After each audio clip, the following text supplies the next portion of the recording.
If you've spent any amount of time on the internet, there's a good chance that you've seen advertisements for mobile games like this. Or perhaps like this. Or most importantly, like this. Now, we all know that these games aren't real. I don't know how companies are allowed to get away with what is blatantly false advertising, because if you were to ever download any of these games, they would be completely different from what the ad is. Most likely they would be a bad Clash of Clans knockoff. But this makes me kind of sad, because sometimes the game in the ad looks really cool. And specifically, these games. These survival zombie base building crafter games. Most zombie games tend to be either full-on action mode, like Dying Light or Left 4 Dead, or they're your DayZ-esque, super janky Minecraft crafting, just pile of bugs. But I want more than that. I want a well-made game that is equal parts resource management, base building, and action. Preferably single player, but with likable NPCs to occupy my town or settlement and to converse with and give me missions. And speaking of missions, I would like to have some kind of objective to complete in the game, not just have it be a complete open-ended sandbox, because I get bored of those very quickly. And if you're not picking up from all the hypotheticals that I'm talking about, this game actually does exist, and it's called State of Decay 2. And maybe State of Decay 1. I don't know, I haven't played that one. But it was made in 2018 by Undead Labs, and it is the best version of this thing that currently exists, although that is not a high bar. How would I describe this game? State of Decay 2 is like the action and AA charm of Dying Light, mixed with the community and trading of Stardew Valley, mixed with the absolute butt-clenching anxiety and tension of Frostpunk. It's a resource-managing, base-building, zombie-killing sandbox, which I realize on paper is actually like the most generic possible thing ever, but it's in the execution where it is truly very different from all of the, Rust, DayZ, 7 Days to Die things that you're thinking of. First of all, the game is made by an actual professional studio and published by Xbox, so it has better graphics than like an original Xbox game and doesn't turn my PC into a microwave every time I launch it, which is nice. But it's more than just that. This is a game about community and about survival. Survival is a word that is thrown around way too much in gaming. Anything with a hunger meter is labeled a survival game, when really that's just there to pad out the time and put a ticking clock on whatever it is you're doing in said game. But State of Decay 2 is a survival game. Your main objective is to survive, and the main challenge is surviving. And really, Frostpunk might actually be the best comparable to this game, even though it's, a completely different genre and setting. A group of depressed survivors scavenge for resources and desperately try to build up a town in the face of a completely unstoppable force of nature. I mean, except in this game, the force of nature can be shot with guns, which is, a bit of a bonus, but you really are struggling to just hang in there. You're not thriving. When you begin a new game, you have to choose yours two starting survivors. The names, stats, and skills are all randomly generated, but the backstories, origin stories, whatever you want to call it, are all predetermined. Now, I will say, I've played a lot of video games in my day. I have played as brothers and sisters. I've played as old buddies reuniting in the force of danger. I have played as star-crossed lovers, but I have never once, until today, found a video game that lets me play as an on-again, off-again lesbian couple. So, obviously, I had to pick that because it's just something completely new. And can I just say, I think this is a fantastic stride for representation and diversity. Oh my god, we're running already.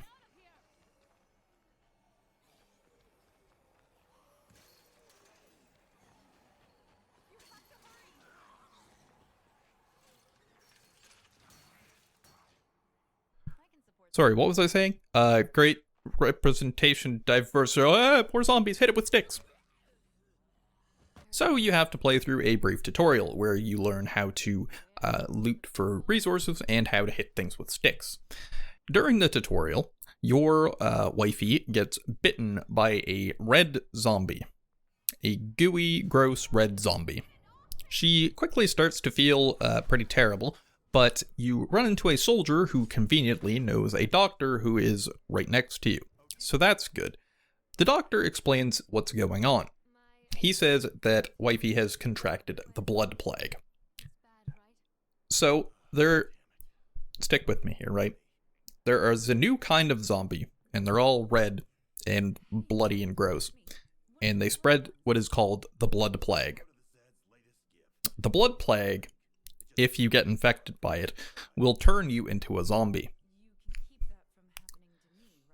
So I'm unclear as to how normal zombies are formed in this universe, because from the dialogue, it is implied that you get bit by zombies all the time, and you're completely fine.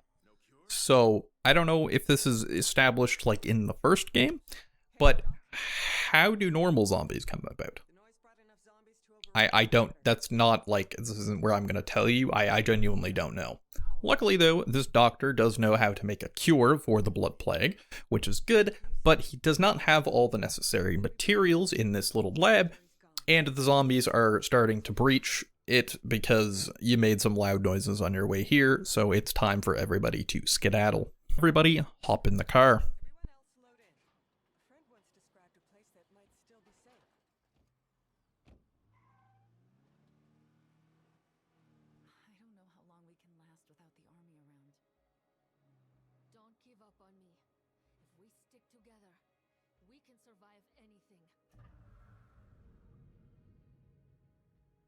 Protect us, at least for a bit.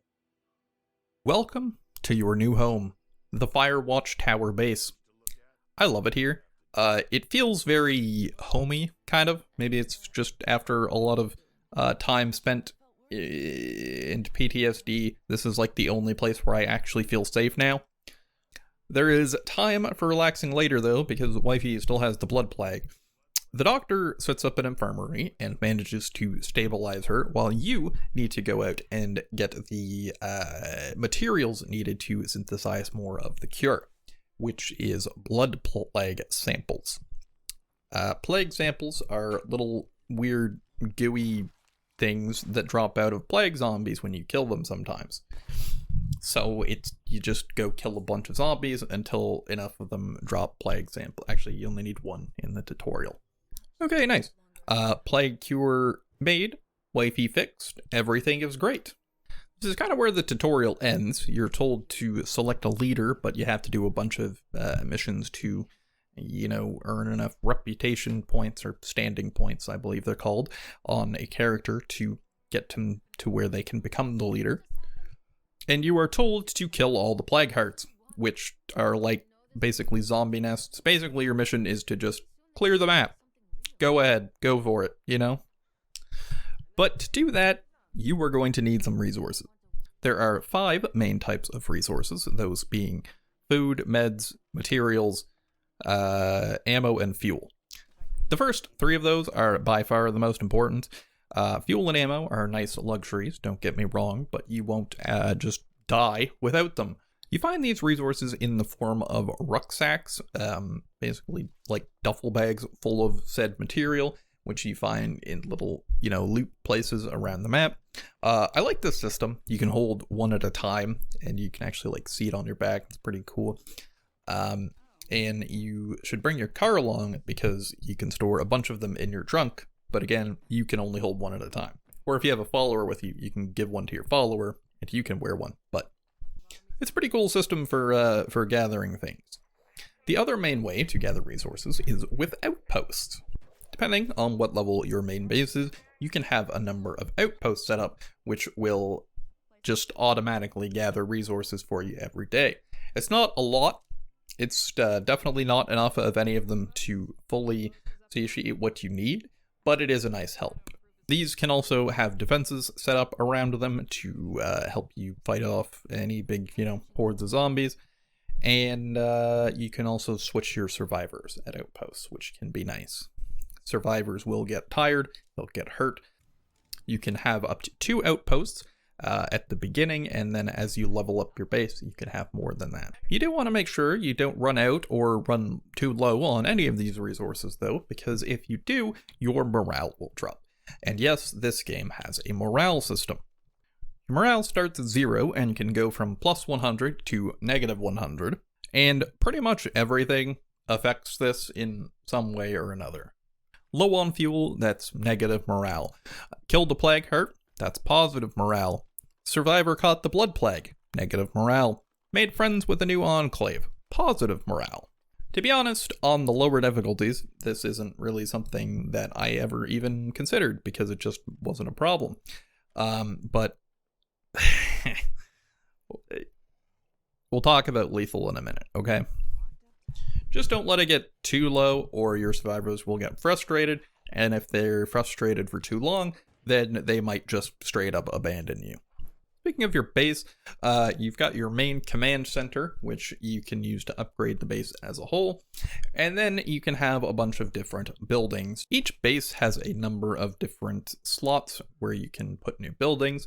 The starter Firewatch base has 3, kind of 2, because one of them is automatically an infirmary, and then you've got an outdoor space and an indoor space, and you can build different things in each type of space. There are also large and small slots, so you can pick and choose what buildings you want to build to kind of complement or cover the weaknesses of your survivors and what you do and don't want to do, basically. If you're running on low on food, maybe you should build a garden. If your morale is a problem, then you can build a latrine. If you don't have any immediate issues, you could build something cool like a shooting range, which will let you improve your weapon skills, or perhaps a sniper tower, which will help you defend against incoming hordes of zombies.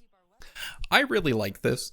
It's pretty cool. It's not as in-depth as I would have hoped, to be honest. I hope in State of Decay 3 they expand this system even more. You can move to bigger bases later on. The Firewatch Tower is the starter base on the first map, and there's 5 maps, by the way, if you manage to beat this one. And different bases will have different combination of slots for you to build new things in. So after the tutorial, I spent the next couple hours fighting zombies, looting stuff, completing some missions, and to be honest, I got bored pretty quickly. I think I played about 4 or 5 hours on normal difficulty, and I felt kind of like third-person Left 4 Dead. I had just a ton of guns and pretty much unlimited ammo. Resources weren't really a problem. My morale was good. I was busting out the plague hearts. I think I got most 5 or 6 of them, and I wasn't really having fun. So it was in this moment, in an attempt to salvage some value out of the $30 I spent on this game, that I made what was simultaneously the best and worst decision I could have made.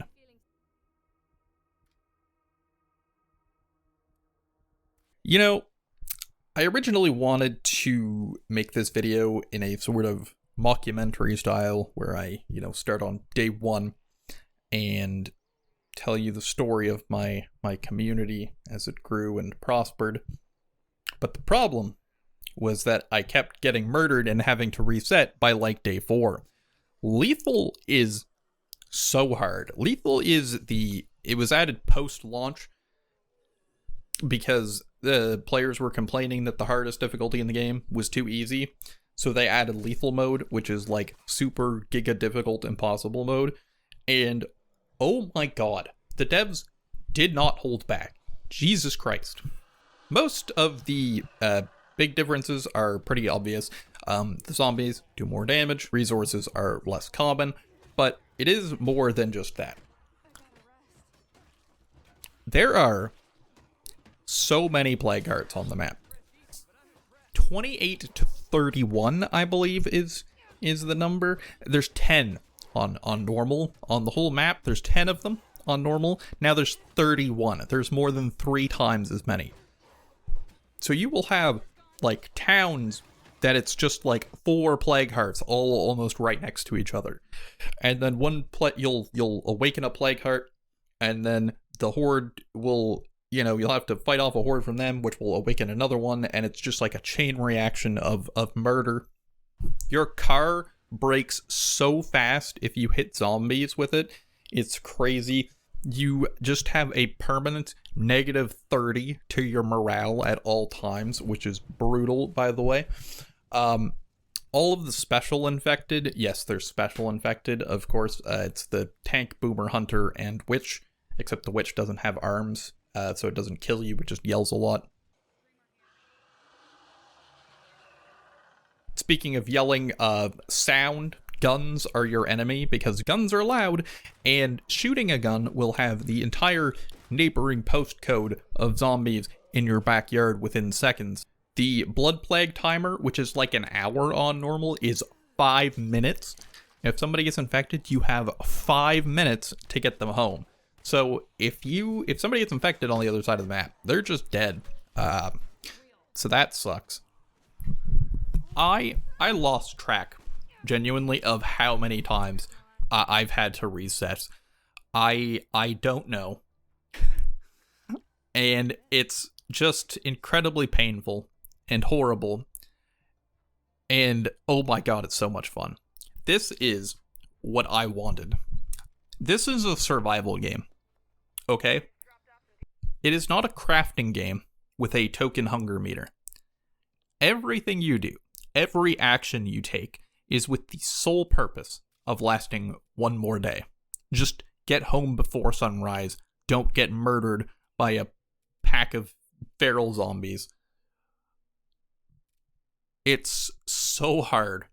You have to play stealthy pretty much all the time. You just don't want to be drawing attention to yourself. The spawn rate of zombies, and especially the special infected, is absolutely out of control. There are points where, like, you open up the map and it shows you all of the special infected in your area, and, like, the protected circle around your base will just be like a ring of juggernauts. It's crazy. I love it. I don't even know if I enjoy it. I'm definitely addicted to it. I fully acknowledge that this is not for everybody. You have to be a complete masochist to enjoy playing this. I love it. I hate myself, though, so just keep that in mind. Speaking of hating yourself, if you do want to try out lethal mode, here are a few quick tips and tricks to help you along your way. First of all, your car, which will take a lot of damage if you hit zombies. For some reason, I don't know if this is a bug or if it's intentional, because, like, the engine's in the back, or in the front, sorry, but driving backwards, hitting zombies with the back of your car deals far less damage to it than if you hit them with the front of your car. So get good at driving backwards. Tip number 2, normal zombies cannot reach you if you stand on top of your car. It's a little bit cheesy, but, and, bloaters and juggernauts notwithstanding, but normal zombies cannot reach you if you stand on top of your car. So it is absolutely possible to just, if you find, like, a plague heart that you want to take care of, park your car right outside of, like, a window that can see it, stand on top of it, and you can just shoot it pretty much uninterrupted. Finally, this one's pretty cheesy, definitely kind of an abuse of I think, an unintentional mechanic, but if you quit to the main menu and then reload your save, it resets all of the zombies. They all despawn, and it will just start to slowly spawn them in again. This one I often feel a little bit bad for doing, but sometimes it's kind of necessary, and also, this game cheats right back, so don't feel too bad about it. It spawns stuff everywhere, and bloaters. I hate bloaters. I hate bloaters so much. Not because they are, like, actually difficult to deal with when you see them, but specifically, when bloaters are, like, idle, sometimes they lie down, And when they do that, they will clip into the terrain. They will straight up just be like almost invisible, clipping into the terrain. Like, I'm gonna here on screen see this guy lying. His like entire like upper half is just inside of a hill, and this is definitely not the worst. This is just like a good example that I found while recording this video. This is not fair, and these things will instantly kill you on lethal. Okay, especially if you're in a car. I think by far the most deaths I've had are to bloaters when I'm in a car. If you hit a bloater while you're in your whole car gets all stinky and you have to like get out of it. But if you're on lethal, you just don't have time to do that. Like, it will just kill you. Even if you like immediately bail, you stand outside of the car and you're taking damage from the big stink cloud and you can't like leave. You just die. You just die. I had the God run going one time, right?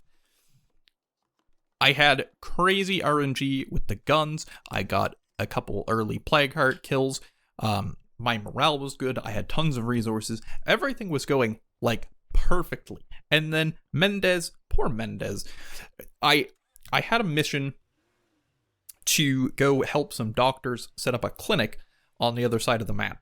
And I had to clear like a nest of zombies. So I took poor Mendez, who was my best shooter. She had the highest shooting skill. And I loaded her up with a bunch of guns and explosives and got in the car and started going off. I'm getting mad. I'm heated just thinking about this again. I was driving across the map, and on the road there was like a horde of zombies, and just normal zombies. And I didn't want to mess up my car, so I slowed down and kind of went a little bit off the road around them. And as I did this, a plague bloater just like lunged out of the bushes at the car that I could have never seen. And I like swerved to try to dodge it, and it just barely clipped the very back corner of my bumper. Bloater explodes, car bloated, she's dead. Just instantly dead. And this was bad, and then I'm just like, what just happened? In my like shock and panic, I just take my next survivor and I just like bolt out the door to try to run and get my stuff back, and then he died too. Got jumped by a feral on the way there, and then it was just done, and I just had to reset. It's so brutal. It's so punishing to the smallest, tiniest mistake. You have to play slow, you have to play stealthy, you have to play smart all the time. And I love it. I do want to reiterate, this is not for everybody, okay? But I want State of Decay 3 to come out. I want this, but even bigger and better. Why am I even making this video? Just because I hate plague boomers. No, you know what? Plague boomers, alright? We know what you are. You dumb Left 4 Dead wannabe looking ass pieces of garbage. I hate you. Yes, I'm bitter. Alright. I told you about the game. The game is really good. It's like $30. I don't know. You can play it if you want, I guess. I'm not your dad. Subscribe. Send your thoughts and prayers to Mendez. And I'll be putting out more videos soon. Goodbye. But most importantly, like, what? Why did you stop? Huh?